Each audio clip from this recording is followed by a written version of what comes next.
At my husband's estate meeting, my daughter announced, "You can step outside now, Mother. This concerns me and Grandmother exclusively." When the lawyer revealed the will's contents, she collapsed in disbelief upon seeing her name listed in that devastating clause. The will's revelation left her unconscious on the floor. "I am grateful you are here with me. Stay with my journey to the end, and share which state you are watching from, so I can see how widely my experience has traveled. My name is Margaret, and at 72 years old, I never dreamed my own daughter would stare me down and declare I had no business attending my husband's estate settlement. You can step outside now, Mother. This concerns me and Grandmother exclusively." Victoria's words sliced through the oak, paneled conference room at Henderson and Associates like a frozen blade. I sat there, gripping my weathered handbag, feeling my heart plummet into my chest. After 45 years of marriage to Harold, after holding his trembling hand through his final breath just 3 weeks prior, my own daughter was dismissing me like some confused stranger who had wandered into the wrong meeting. The attorney, Mr. Richardson, shifted uneasily behind his imposing desk.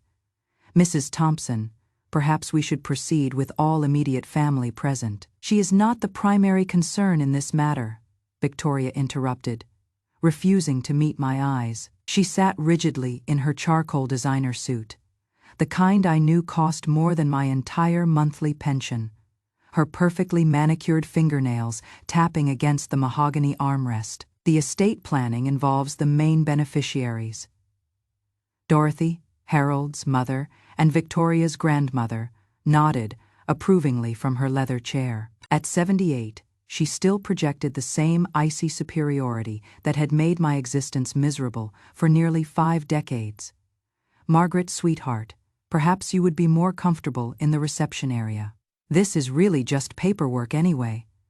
The way she pronounced sweetheart made my skin crawl. It carried the same false warmth she would use when critiquing my pot roast for being too dry, or when she would suggested I might want to touch up my appearance before family photographs. Everything wrapped in artificial kindness, but designed to wound deeply.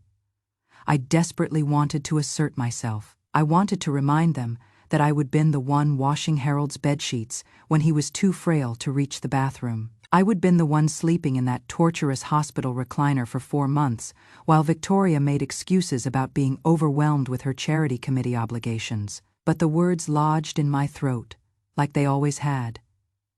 "I believe I have a right to be present."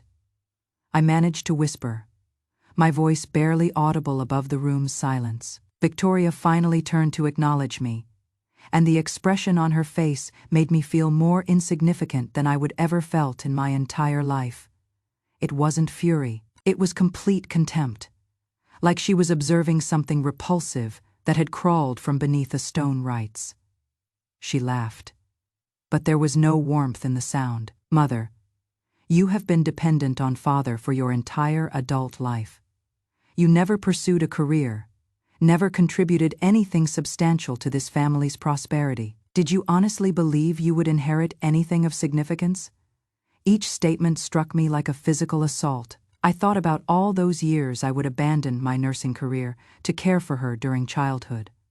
All the aspirations I would surrendered to support Harold's business endeavors. But how do you explain a lifetime of sacrifice to someone who perceives it as laziness? Dorothy leaned forward with that rehearsed smile of hers. Now, Victoria. Your mother deserves something, naturally. I am certain Harold left her sufficient funds to maintain a simple lifestyle. Simple lifestyle, the phrase lingered in the air like a verdict. I gazed down at my hands, noticing how frail and translucent they would become. When had I grown so elderly? When had I become so inconsequential? Mr. Richardson cleared his throat again. I really must insist that Mrs. Thompson remain for the reading. There are specific provisions that require her presence. What provisions? Victoria snapped. Father and I discussed everything thoroughly during his illness. He understood that I am the one who will be caring for grandmother as she ages, managing the properties, overseeing the investments. I am the responsible party. The responsible party. I nearly laughed at that characterization. Victoria, who hadn't visited her father in the hospital until the final week when she realized he was actually dying. Victoria, who had spent the past 8 months asking pointed questions about insurance policies and asset values, while I pleaded with her to simply spend time with him. But I remained silent. I just sat there, feeling the familiar burden of disappointment settle over me like a heavy shroud. This was my existence being discussed, as if I weren't present, having my value assessed and found lacking by the very people I would sacrifice everything for. "Very well," I said quietly, standing on unsteady legs. "I will wait in the hallway." As I reached for the door handle, I heard Victoria whisper to Dorothy, "She will manage fine. Mother's always been melodramatic about finances. This will probably benefit her. Give her some independence." I paused with my hand on the handle, feeling something fracture inside my chest. Not my heart that had been breaking incrementally for years. Something deeper. Something that had been holding me together finally surrendered. I stepped into the corridor and collapsed into one of the uncomfortable waiting room chairs. Through the thick glass door, I could see them settling in for what they clearly anticipated being a celebration. Victoria was already retrieving her phone, probably texting her friends about her windfall. Dorothy was adjusting her pearl necklace, preparing to hear about her newfound wealth. Neither of them had any comprehension of what Harold had really thought about their behavior these past months. Neither of them knew about the conversations we would share during those endless hospital nights, when he would witness Victoria breezing in for brief visits before rushing off to her next social engagement. What they absolutely didn't know was what I would been concealing from all of them for the past 10 months. The reason I would been so exhausted, so thin, so desperately in need of the family support that never materialized. Sitting in that sterile waiting area, I couldn't prevent my mind from drifting back to when this nightmare truly began. It was 8 months ago when Harold first received the diagnosis that would ultimately claim his life. I remember entering our living room that Tuesday evening, finding Victoria and Dorothy huddled together on the sofa, their voices dropping to whispers the moment they noticed me. They would been doing that frequently lately, having these private discussions that ceased whenever I entered a room. "Oh, Margaret," Dorothy had said with that false brightness she would perfected over the decades. "We were just discussing Harold's medical care. You know how overwhelming these decisions can become." Overwhelming. As if I hadn't been the one accompanying him to every doctor's appointment, organizing his medications, sleeping on the hospital floor when he was too frightened to be alone. But I would nodded and smiled, grateful they were finally showing some interest in helping. "How foolish I would been, Mother," Victoria had said, not quite meeting my gaze. "Dorothy and I think it might be better if we take over coordinating Father's care. You are getting older, and this is tremendous stress. We don't want you compromising your own health." Compromising my own health. The irony of those words still burned. If only they would known how compromised my health already was, how I would been scheduling my own medical appointments around Harold's treatment sessions, how I would been hiding my own test results in a shoebox beneath our bed, because I couldn't bear to add another burden to his shoulders. I would been concealing my own battle for 10 months. "I can manage it," I would protested weakly. "I have been caring for him adequately." Dorothy had reached over and patted my hand with those cold, perfectly manicured fingers. "Of course you have, dear, but Victoria has experience with medical management from her volunteer work, and I have connections with the finest specialists in the region. We simply want what is best for Harold." What is best for Harold? It sounded so reasonable, so caring. But I saw the look that passed between them: satisfaction, like chess players who had just executed a winning move. That is when the isolation truly began.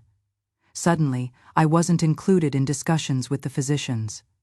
Victoria would schedule appointments and forget to inform me until afterward. When I would ask questions about treatment options, they would exchange those looks again and tell me not to worry about the complicated medical details. "Father's in excellent hands," Victoria would say whenever I tried to assert myself.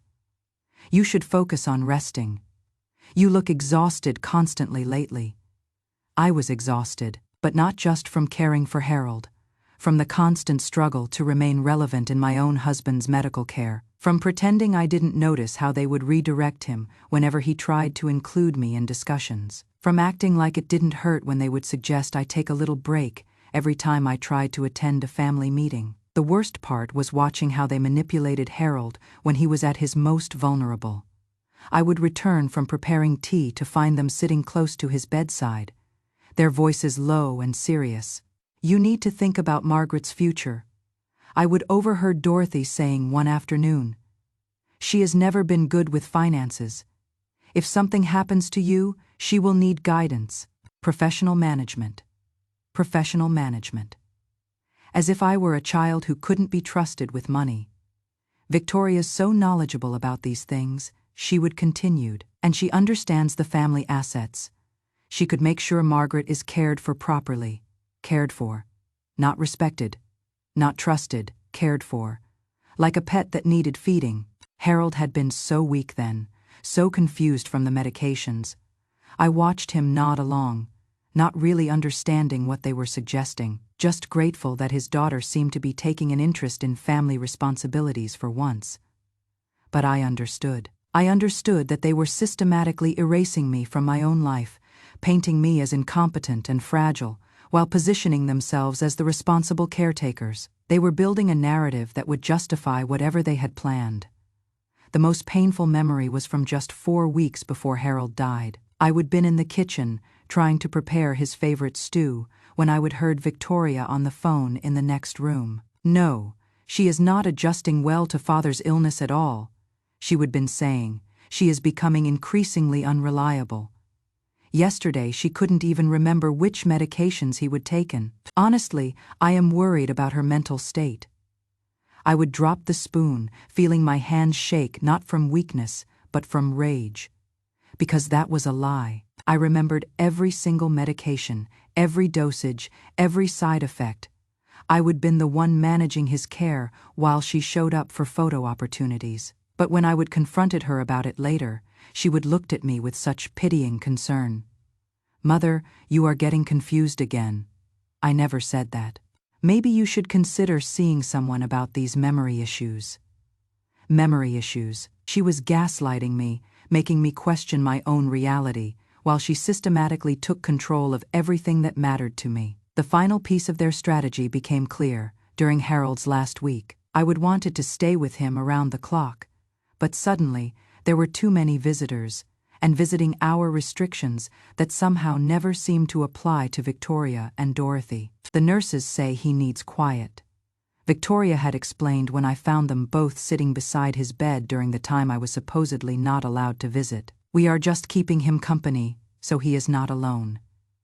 They would stolen even that from me, the chance to hold my husband's hand as he died, to be the last voice he heard. By the time they called to tell me he was gone, it was over 45 years of marriage, and I wasn't even there at the end. Now, sitting outside that lawyer's office, I realized their plan was reaching its conclusion. They would spend months undermining my credibility, questioning my competence, positioning themselves as the responsible parties who would need to manage whatever Harold left behind. What they didn't know was that Harold had been more aware than they would realized, much more aware.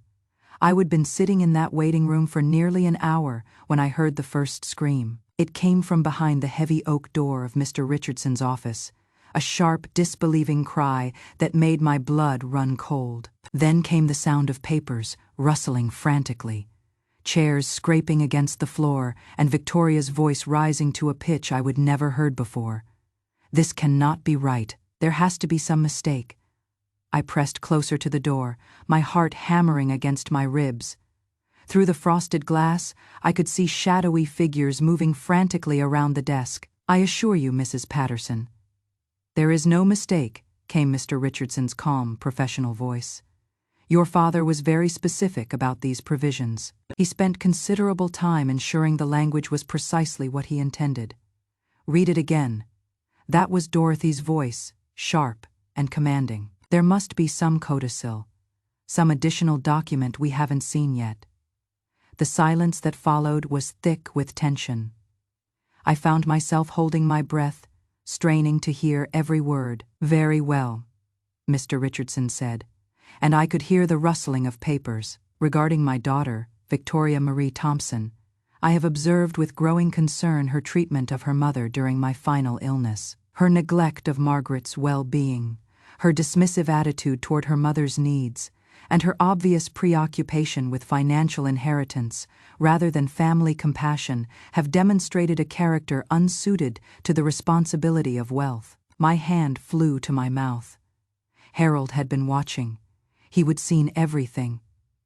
Mr. Richardson continued reading, his voice steady and clinical. "Furthermore, her collaboration with my mother, Dorothy Thompson, to systematically exclude Margaret from medical decisions and family discussions represents a cruelty I cannot and will not reward. Therefore, I leave to Victoria the sum of $7,000 to be held in trust until she can demonstrate 1 full year of consistent, respectful care toward her mother."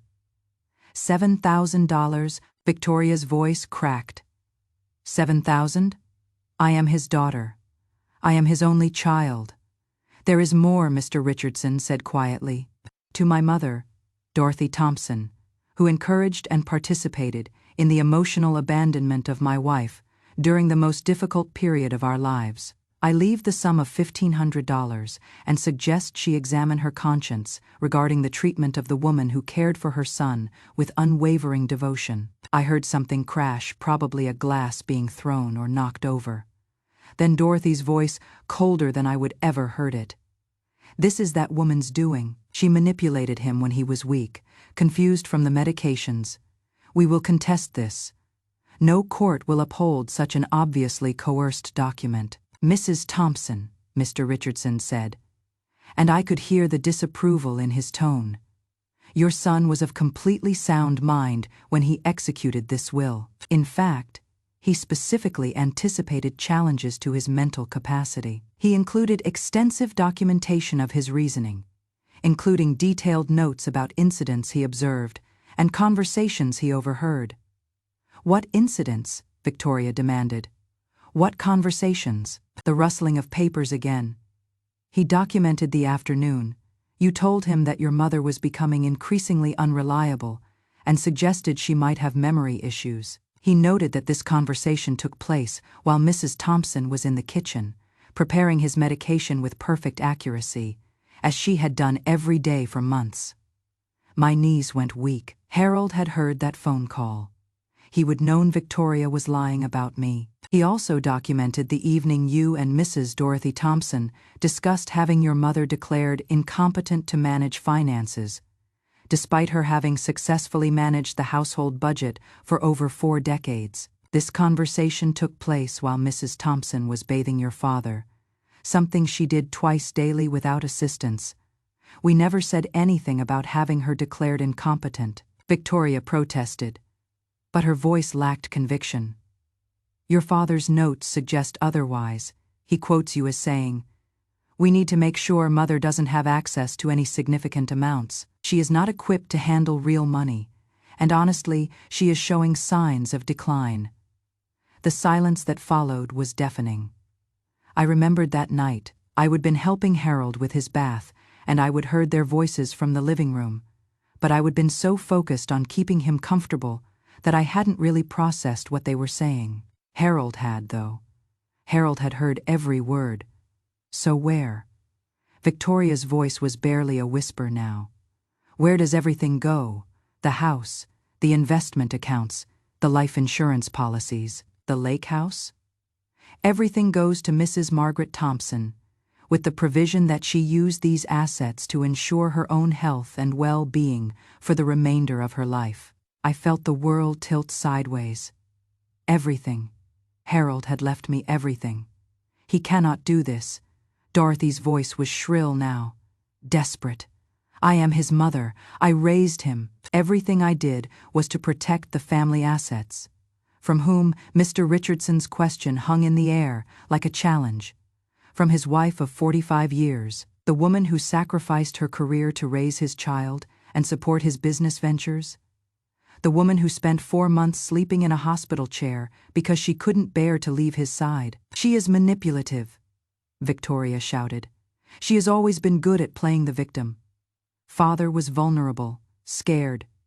She took advantage of that. Your father anticipated this reaction as well, Mr. Richardson said calmly. He included a personal letter to be read aloud in the event that his decisions were questioned. More paper rustling, then Mr. Richardson's voice, softer now, reading words that made my heart ache, to my daughter Victoria. If you are hearing this letter, it means you have challenged my final wishes. I want you to know that every decision I made was the result of months of careful observation, not medication, induced confusion or manipulation. The letter continued, and I pressed even closer to the door. You spent my final months asking about money while your mother asked about my pain levels. You visited to discuss inheritance while she read to me for hours when I couldn't sleep. You saw my illness as an inconvenience that interrupted your social life while she saw it as our final chapter together. Something to be cherished despite the difficulty. I heard what sounded like sobbing, whether from Victoria or Dorothy, I couldn't tell. Most importantly, you treated your mother like a burden when she was the greatest blessing of my life. You dismissed her concerns, ignored her needs, and spoke about her as if she were already dead. I cannot trust my life's work to someone who would treat the woman I love with such casual cruelty. There was a long pause before Mr. Richardson continued. The assets I leave to Margaret are not a reward for manipulation. They are compensation for devotion. She has earned every dollar through 45 years of putting my needs, your needs, and this family's needs before her own. It is time someone put her needs first. The door suddenly flew open, and Victoria stumbled out, her face red and streaked with tears. She looked at me sitting there, and for a moment I saw something flicker across her features, shame, maybe, or recognition, but it was quickly replaced by rage.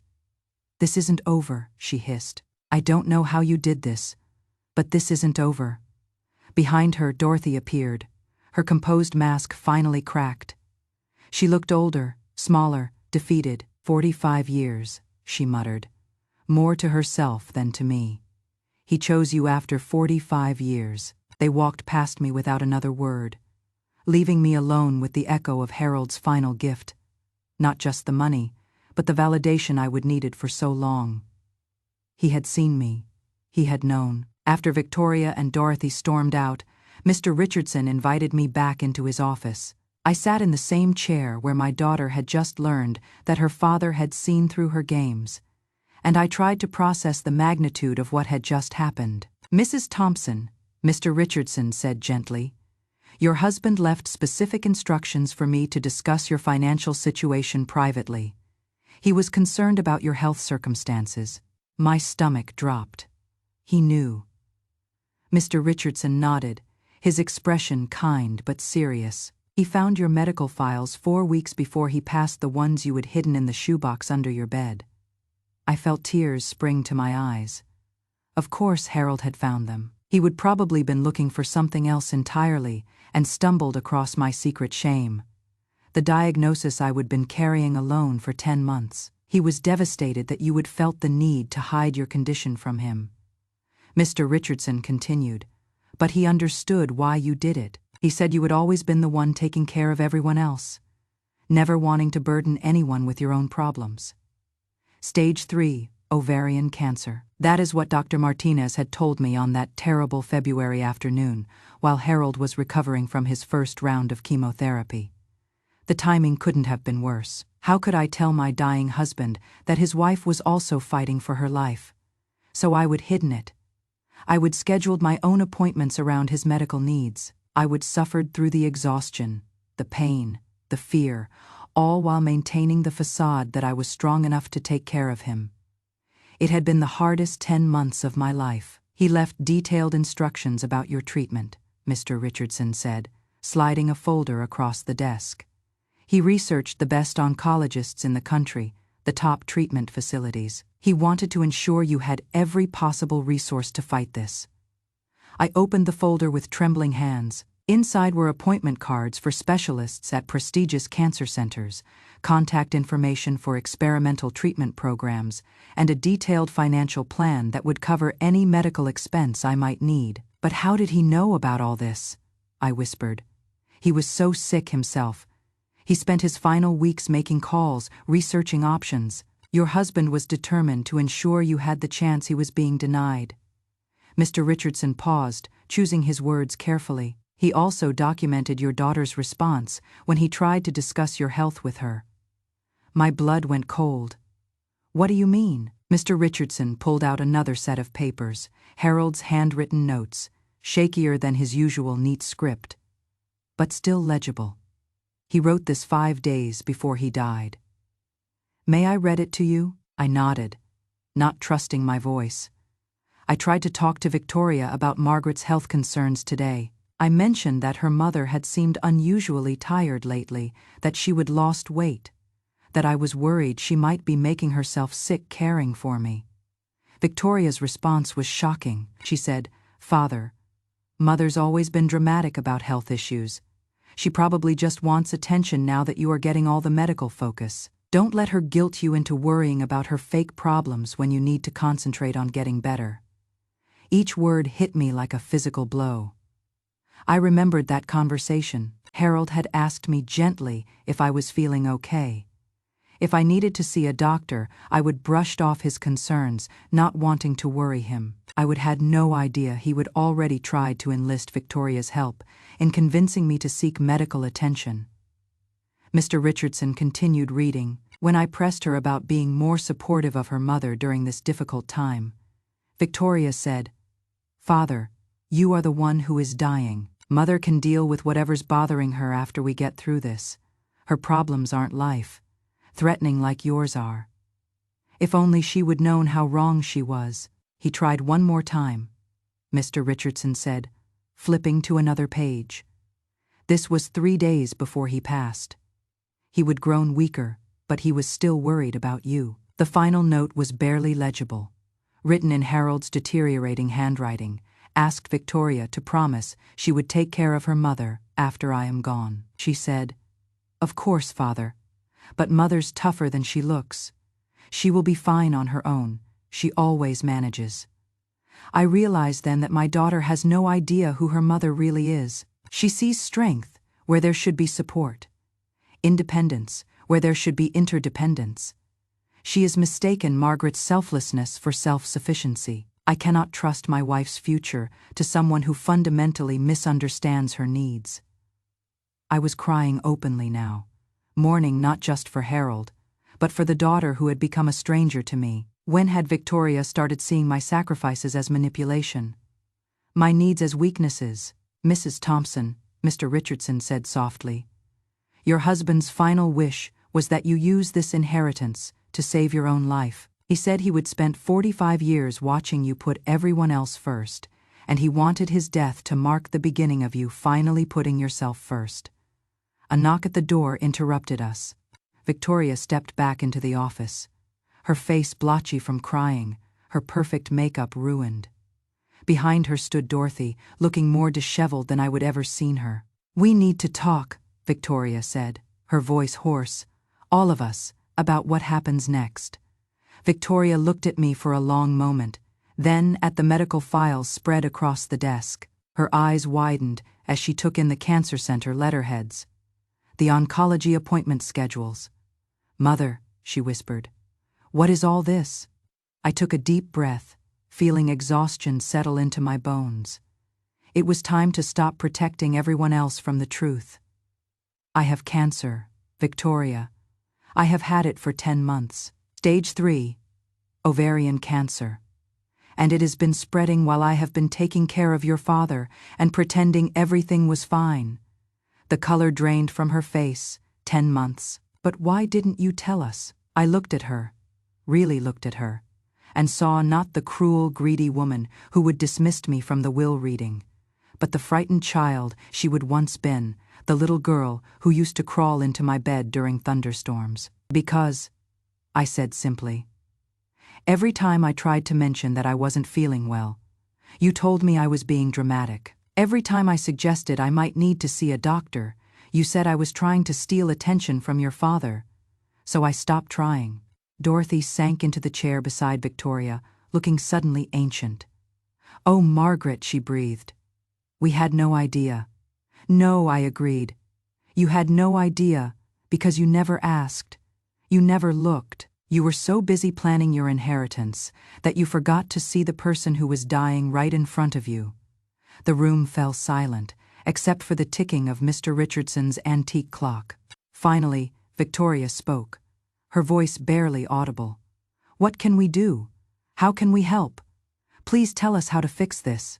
I looked at my daughter, at the desperation in her eyes, and felt something shift inside me. Not forgiveness, not yet, but maybe the beginning of hope that the woman who had raised her with so much love was still somewhere inside the stranger she would become. 8 weeks after that devastating day in the lawyer's office, I stood on the balcony of my new condominium in Sarasota, Florida, watching the sun set over the Gulf of Mexico. The warm breeze carried away the last remnants of my old life, the one where I would made myself invisible to accommodate everyone else's needs. The condominium was nothing like the house I would shared with Harold. It was smaller, simpler, but it was entirely mine. Every piece of furniture, every painting on the wall, every book on the shelf reflected my choices, not what would look impressive to visitors or what would match someone else's idea of good taste. My first oncology appointment at the Moffitt Cancer Center had been 3 weeks ago. Dr. Sarah Chen, one of the top ovarian cancer specialists in the country, had reviewed my files with the kind of focused attention I would forgotten I deserved. "Mrs. Thompson," she would said, her voice both gentle and direct, "I am concerned about the delay in treatment, but I am optimistic about your prognosis. We caught this at stage 3, and with aggressive treatment, your chances of significant improvement are very good." Aggressive treatment, the phrase that had terrified me when I was trying to care for Harold while hiding my own illness, now sounded like hope. I had the best doctors, unlimited resources, and most importantly, the mental energy to focus on getting well instead of taking care of everyone else. The chemotherapy had started immediately. Unlike Harold's treatments, which I would watch destroy him slowly, mine felt different. Maybe it was because I was catching it earlier, or maybe it was because I finally had permission to put my health first. Either way, I was responding better than expected. My phone buzzed on the small patio table beside me. Victoria's name appeared on the screen. The 5th call this week. I would been answering about half of them, which was more than I would managed in the first few weeks after leaving Ohio. "Hi, Mother." Her voice was softer than I would heard it in years, lacking the impatient edge that had become so familiar. "Hello, Victoria. How are you feeling today? Did you have treatment this week?" These were new questions from her. For months after the will reading, our conversations had consisted entirely of apologies and promises to do better. But gradually she would started asking about my actual day, today life, my health, my small pleasures. "I had treatment on Wednesday," I told her. "Dr. Chen says the tumors are shrinking faster than expected." I heard her breath catch with relief. "That is wonderful. I am so happy to hear that." There was a pause, and I knew what was coming next. She would been building up to the same request for weeks now. "Mother, I was wondering if maybe I could come visit you next weekend. I know you said you needed space, but I thought maybe we could have dinner. Just the two of us. I could cook for you this time." The old me would have said yes immediately, would have prioritized her needs over my own boundaries. But the woman I was becoming, the one Harold had wanted me to be, took time to consider what I actually wanted. "I am not ready for overnight visits yet," I said finally. "But if you want to come down for the day on Saturday, we could have lunch." "Yes," she said quickly. "Yes, I would love that. Should I bring anything, groceries? I could stop at that farmer's market you mentioned." It was strange, hearing her offer to take care of me instead of the other way around. Part of me wanted to tell her not to bother, that I was perfectly capable of shopping for myself. But I recognized that impulse as the old pattern pushing away help, because I would been trained to believe I didn't deserve it. "Actually, I said. There is a little seafood place here that makes fresh grouper. We could go there instead. It overlooks the marina. That sounds perfect, Mother. I have been going to therapy. Dr. Rodriguez is helping me understand how I treated you, why I became so focused on material things instead of relationships. I would wondered about that. The Victoria who called me now was different from the one who would try to exile me from the will reading. More thoughtful, more aware of her impact on others. How is that going? I asked. It is hard, she admitted. Realizing that I became exactly like Dorothy, that I treated you the way she always treated you. Dr. Rodriguez says, I learned to see love as something you had to earn through achievement rather than something you deserved just for existing. That analysis hit closer to home than I wanted to admit. I would spend my entire adult life trying to earn love through service, through sacrifice, through making myself indispensable. Maybe Victoria had learned that pattern from watching me. What about Dorothy? I asked. How is she handling everything? Victoria was quiet for a moment. She is struggling. She moved to that senior community in Akron, the one with assisted living services. She keeps asking if I think you will ever forgive her, if there is anything she can do to make amends. I looked out at the ocean, watching a pelican dive for fish in the waves below. A year ago, I would have felt guilty about Dorothy's situation, would have worried that I was being too harsh. Now I felt something closer to indifference. I don't wish her harm, I said finally. But I don't have the energy to manage her guilt, along with my own healing. I understand. And Mother, I need you to know that I don't expect forgiveness. I know I have to earn back your trust, and I know it might take years. Maybe it might never happen completely, but I want to try. After we hung up, I sat on my balcony until the stars came out, thinking about the strange turns life takes. A year ago, I would been invisible in my own family, dying slowly from neglect and undiagnosed cancer. Now I was the one with all the power, all the resources, all the choices. The irony wasn't lost on me that it had taken Harold's death to give me life. 20 months later, I stood in front of the mirror in my bedroom, adjusting the soft lavender scarf I would chosen to wear instead of a wig. My hair was growing back, silver and wavy in a way it had never been before, and I would decided I liked it better than the mousy brown I would maintain for decades. The woman looking back at me bore little resemblance to the exhausted, invisible person who had been dismissed from that law office nearly 2 years ago. My eyes were brighter, my shoulders straighter. I would gained back the weight I would lost during those terrible months of hiding my illness, and my skin had the healthy glow that comes from being truly, deeply content. Today was a special day. Dr. Chen had called yesterday with the results of my latest scans. No evidence of disease, complete remission. After 20 months of treatment, countless appointments, and more strength than I would known I possessed, I was officially cancer. Free.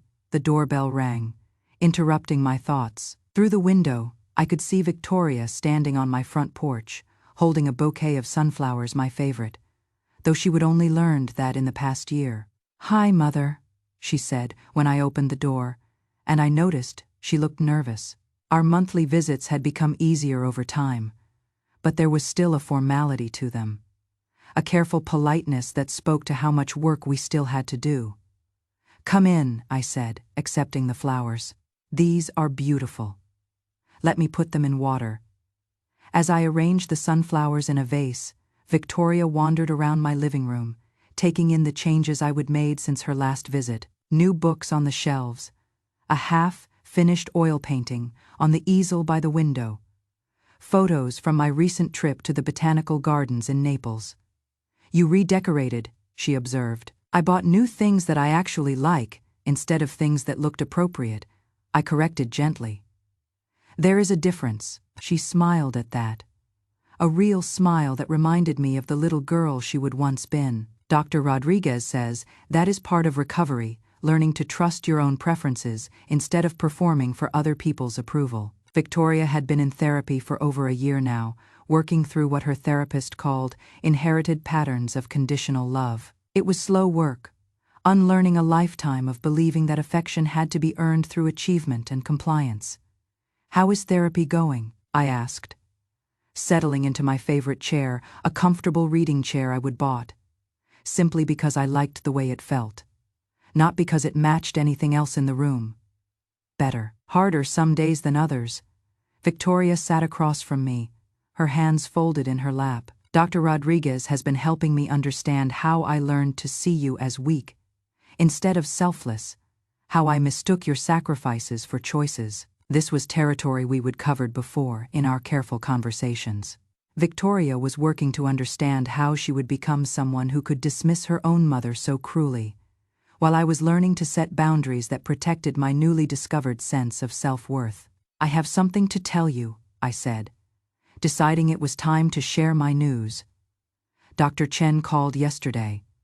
The cancer is gone, completely gone." Victoria's face lit up with genuine joy, and for a moment she looked like she might cry. "Oh, Mother, that is incredible. I am so happy for you. Thank you. It feels surreal, honestly. After everything that has happened, I keep waiting for the other shoe to drop. But it will not," Victoria said firmly. "You are healthy, you are free, you are living the life you want. You deserve all of this." It was such a simple statement, but it meant everything coming from her. For most of my life, I would believed I deserved very little, certainly not the comfortable life Harold's inheritance had provided, not the excellent medical care that had saved my life, not the peaceful independence I would found in this coastal town. "There is something else I wanted to discuss with you," Victoria said, her voice becoming more serious about Dorothy. My stomach tightened slightly. Dorothy was still a complicated subject between us. She would been calling Victoria regularly, asking for updates about my health, wondering if I might be ready to consider reconciliation. "She is not doing well," Victoria continued. "The assisted living place is nice, but she is very isolated. She doesn't have many friends there, and she spends most of her time thinking about how she treated you during Father's illness." I waited, knowing there was more. "She asked me to give you this." Victoria pulled an envelope from her purse, my name written on it in Dorothy's distinctive handwriting. "She is not asking for forgiveness or trying to manipulate you into contact. She just wanted you to know how sorry she is." I took the envelope but didn't open it immediately. "How do you feel about her situation?" "Honestly, I feel bad for her, but I also understand why you cannot have her in your life. She spent decades treating you poorly, and her being lonely now doesn't erase that history." It was a mature response, one that showed how much Victoria had grown. The old Victoria would have pushed for reconciliation, would have tried to manage everyone's emotions to avoid conflict. "I might read her letter eventually," I said, setting it aside, "but not today. Today is for celebrating." Victoria nodded, understanding. "What would you like to do to celebrate?" I thought about it. A year ago, I would have suggested something that centered on her preferences, something that would make her happy. But I was learning to prioritize my own joy. "I want to walk on the beach," I said. "I want to feel the sand between my toes and watch the waves. And then I want to come back here and order too much Thai food and watch an old movie." "That sounds perfect," Victoria said, and I could tell she meant it. We spent the afternoon walking along the shoreline, talking about small things: my painting class, her work, the novel I was reading. Nothing heavy or emotionally charged, just the comfortable conversation of two people who were learning to know each other again. As the sun began to set, painting the sky in shades of pink and gold, I realized how different this moment was from anything I would experienced in my previous life. I wasn't worrying about anyone else's needs or managing anyone else's emotions. I was simply present, enjoying the company of my daughter without the weight of obligation or resentment. "Mother," Victoria said as we turned to head back to the house, "I know I cannot undo the past, but I want you to know how proud I am of you, the way you have rebuilt your life, the strength you have shown. It is incredible."